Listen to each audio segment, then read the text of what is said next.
welcome back. I know it's been a long time since my last video, but I'm finally back with another story, and we're kind of keeping with like the silent film actresses, but also getting into another favorite of mine, Titanic, because we are going to be talking about the extraordinary life of Dorothy Gibson. So I hope you enjoy the story of her today. She actually led a pretty cool life. Like, I'd be terrified if I was her, and you'll find out why. But yeah, I hope you enjoy this story. So let's go ahead and get on into it. So Dorothy Gibson was born Dorothy Winifred Brown on May 17th, 1889 to John A. Brown and Pauline Caroline Brown in Hoboken, New Jersey. And I'm going to go ahead and, or Hoboken, sorry. I'm just going to go ahead and apologize for how I say some of the names and stuff that are going to be listed in here, because I am terrible at pronunciation, and I'll let you know that now. But yeah, let's just go ahead and jump right back in. Unfortunately, when she was just 3 years old, her father died, and then it doesn't really say really how much time has passed after that, but her mother did end up remarrying, and she married John Leonard Gibson, which is where she gets her last name that she takes when she becomes a actress. And that's all that's really known about like the early part of her life. So we're gonna go ahead and jump into between 1906 and 1911, when she appeared in many theater and vaudeville productions, most important being in a Broadway show of Charles Frohman's called The Dairymaids.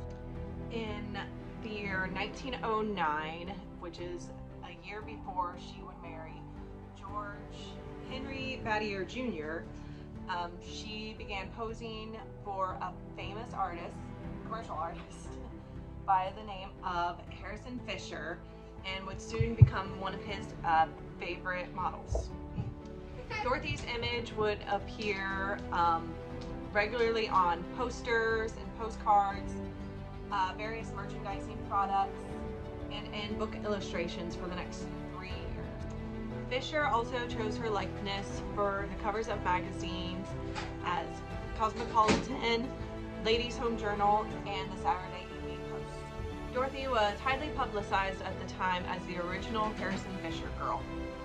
Dorothy's first marriage was short-lived, as during this time she was separated from Battier, though the couple was not divorced until 1913.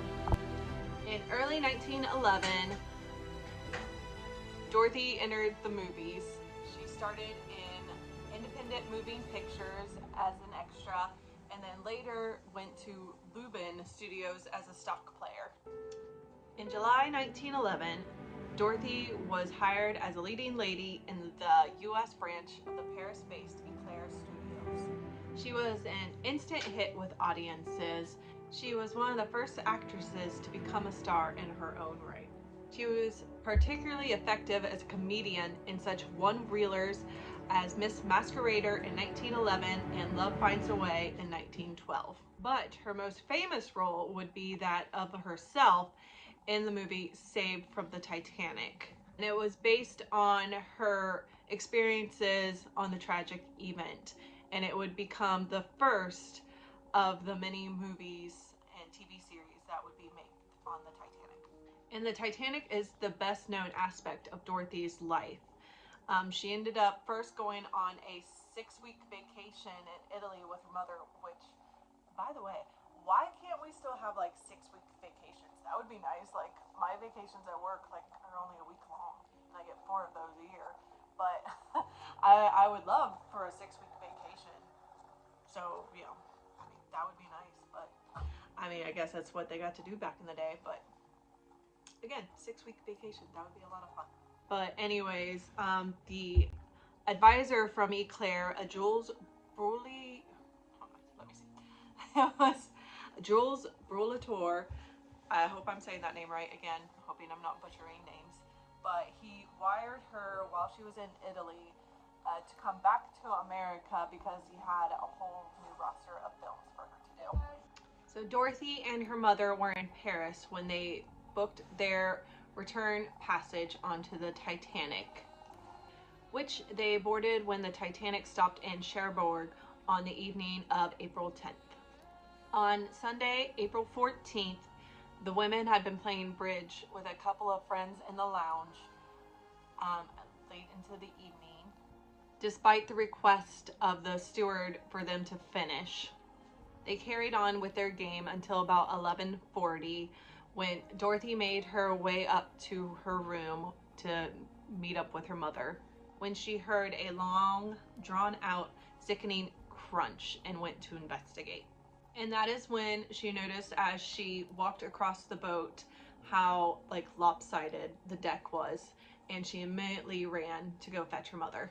And with Dorothy, her mother, and two of their game players, they ended up into the first lifeboat, which was lifeboat number 7.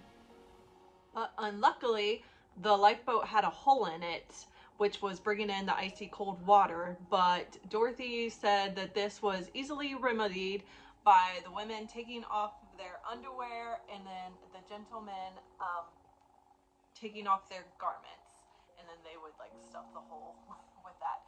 Supposedly, this is what she said. Dorothy told the Moving Pictures World that "I will never forget the cry that rang out from the people who were thrown into the sea and others who were afraid for their loved ones."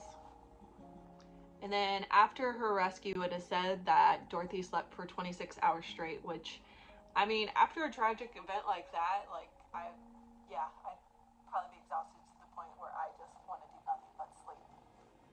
And it is after that the Carpathia, which was the rescue ship, came to New York, that as soon as she was picked up by her manager, that she was asked to do a movie about the Titanic, which ended up being made barely a month after the tragic event, which she also wrote the screenplay for, and would end up wearing the same outfit that she wore the night that the Titanic sank, which was a white silk evening dress and topped with a cardigan and a polo coat.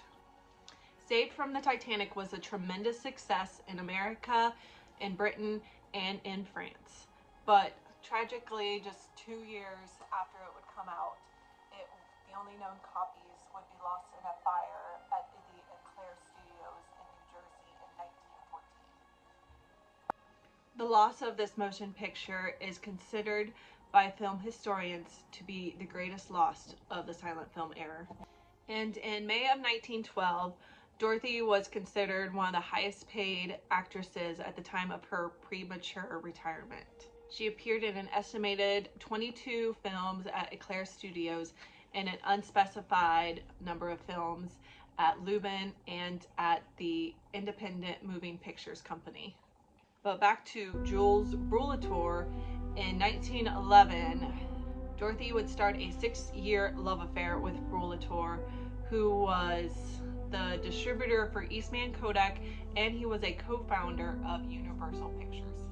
He was also a producer for Exraordinary Studios, so he backed a bunch of Dorothy's films, including Saved from the Titanic.